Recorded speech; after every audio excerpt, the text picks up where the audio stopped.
আসসালামু আলাইকুম, hello everyone. সবাই কেমন আছেন? ছোট্ট একটা ব্লগ নিয়ে আমি শারমিন ইসলাম আপনাদের সবার সামনে হাজির হলাম। আশা করি সবাই অবশ্যই ভালো আছেন, দোয়া করি সবাই ভালো থাকেন। আজকে দেখুন একটা নতুন ভর্তা বানাবো। তো এই ভর্তার রেসিপিটা আপনাদের সাথে শেয়ার করব। সকালবেলা ঘুম থেকে ওঠার পরে সর্বপ্রথম কাজ হচ্ছে সবার নাস্তা। আর সবার নাস্তা হচ্ছে আটার রুটি কিংবা আটার পরাটা। এটা তো বানাতেই হবে, করতেই হবে।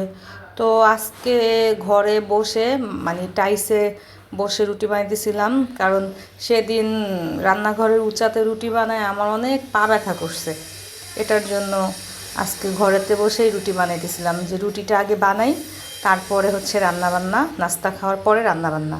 তো এখানে আমার রুটি বানানো দেখে আমার ছেলেও রুটি বানাবে। তো ওকে মানে এ তো আগের থেকেই রুটি বানাবে, ছোট বেলুন আর এই যে ফিরি কিনে দেওয়া হয়েছে, তো সে এখানে রুটি বেলতেছে, রুটি লম্বা করতেছে বেলে বেলে। তার রুটি গোল হয় না আর মানে মোটা থাকে।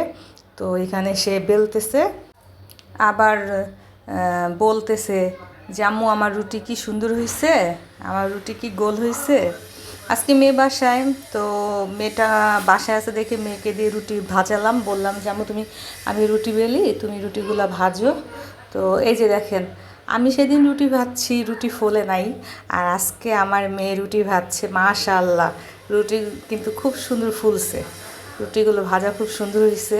টুকিটাকি করে কাজ শিখাই, কারণ মেয়ে মানুষ, কাজ তো করতেই হবে। মেয়ে মানুষ যতই পড়াশোনা করুক, যত যাই করুক, মেয়েদের জীবন মানেই হচ্ছে কাজ। কাজ ছাড়া আর কোনো কিছু নাই, ঘরের কাজ করতেই হবে। এই যে বন্ধুরা, আজকে বলছিলাম যে আমি একটা ভর্তার রেসিপি শেয়ার করবো আপনাদের সাথে। তো এটার জন্য আমি আজকে সব কিছু রেডি করে ফেলছি। এই যে ভর্তার জন্য নিচ্ছি এখানে শুকনো মরিচ, কাঁচা পেঁয়াজ, কাঁচা রসুন, আর এটা হচ্ছে শুটকি আর ধনেপাতা। এগুলো দিয়ে ভর্তাটা আমি আজকে তৈরি করবো। আর এই হচ্ছে শিলপাটা, আজকে আমি ভর্তাটা শিলপাটায় বাটবো। তো এখানে এগুলো আমি সব ধুইয়া তারপর কাটছি, কাইটা রাখছি। তো এখন আগে আমি এই শুটকিটা একটা কড়াইতে ভাইজা নিব।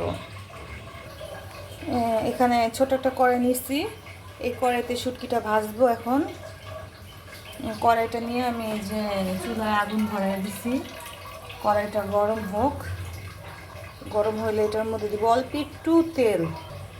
এই যে এখানে অল্প একটু তেল দিচ্ছি কড়ার মধ্যে, কড়াইটা একটু নাড়াচাড়া করে দিই।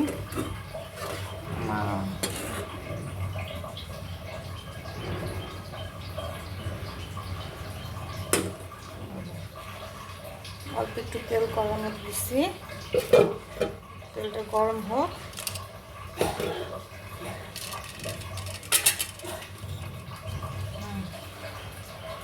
তেলটা গরম হচ্ছে, এখন শুটকিটা আমি তেলের মধ্যে দিয়ে দেবো। এই যে শুটকিটা দিয়ে দিতেছি তেলের মধ্যে।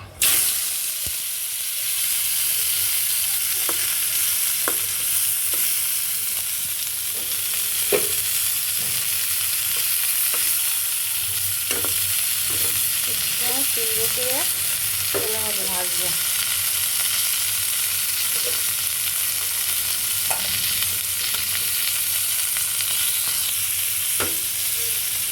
শুটকিটা সুন্দর করে ভাজবো। এটা হচ্ছে বাঁশপাতার একটা, বাঁশপাতার শুটকি, কিন্তু এটা আর একটা শুটকি আছে, ওটা হচ্ছে ভিজা, আর এটা ছিল শুকনাটা। এটাই এখন, আগে তো আমরা চেপা শুটকি খাইতাম, পুঁটি মাছের যে শুটকিটা হইতো সেটা। এখন এদিকে তেমন ওটা পাওয়াই যায় না, চেপা শুটকি পাওয়াই যায় না।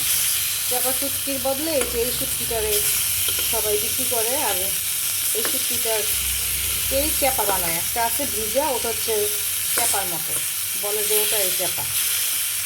শুটকিটা আমি শুকনা তো, এটার জন্য আর ভাঙলো না, ভাঙার চেষ্টা করলাম, ভাঙতেছে না। তারপরও না ভাঙলেও সুন্দর করে শুটকিটারে সুন্দর করে আমি ভাজা নিব, দেখি কতটুকু মানে ভাঙা চুরা ভাজা যায়।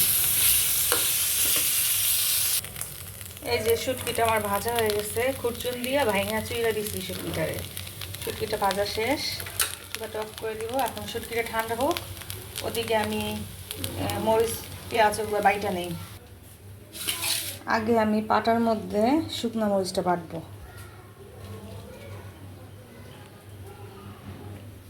শুকনো মরিচটা আগে আমি সুন্দর করে বাইটা নেই, এক হাতে তো আর বাটা আর হচ্ছে করা দেখানো যাবে না, তাই আমি আগে শুকনো মরিচটা বাটি তারপর দেখাচ্ছি। শুকনো মরিচটার সাথে রসুনটাও বাইটা নিব একসাথে, তাহলে দুইটাই বাটা হয়ে যাবে। এই যে মরিচ আর রসুনটা বাটা হয়ে গেছে, এখন শুটকিটা আমি বাইটা নিব মরিচ আর রসুনের সাথে। এই যে শুটকি, শুকনো মরিচ, রসুন সব বাটা হয়ে গেছে, এখন ধনে পাতাটা বাটবো। তো আমি এক হাতে ভিডিও করতেছি, এটার জন্য আপনাদের বাটাটা দেখাইতে পারতেছি না।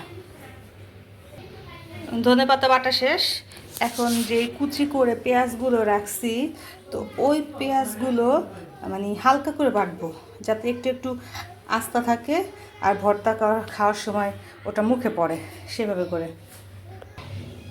এরকম আধা বাটা করে পেঁয়াজগুলো দিব। বাটা শেষ, এখন এটাকে আমি মিক্সড করবো। একটু লবণ নিয়ে, আচ্ছা লবণ, এখন এটা মিলাবো।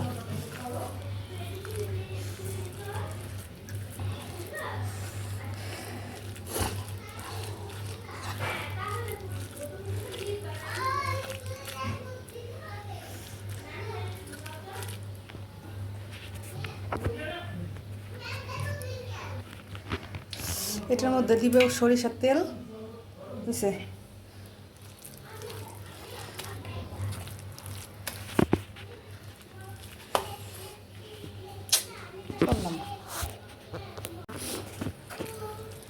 সরিষার তেল দিয়া সুন্দর করে মাখলাম। একটু দি,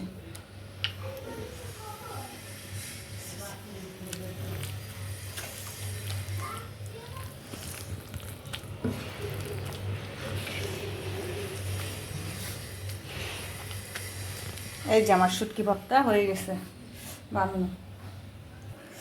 এই যে আমার লাল মরিচের শুটকি ভর্তা হয়ে গেছে। তো আপনাদের খেয়ে দেখাতে পারলাম না, যে আমি এখন ভাত রান্না করি নাই, তাহলে পাটায় মেখে ভাত অবশ্যই খেয়ে আপনাদের দেখাতাম। এটা কেমন হয়েছে এটা যদি আপনারা দেখতে চান তাহলে আমার নেক্সট ব্লগ দেখতে হবে। আর অবশ্যই বাসায় আপনারা তৈরি করে খেয়ে দেখবেন যে ভর্তাটা কেমন হয়েছে। আজকের ভিডিও এতটুকুই। আল্লাহ হাফেজ, সবাই ভালো থাকবেন।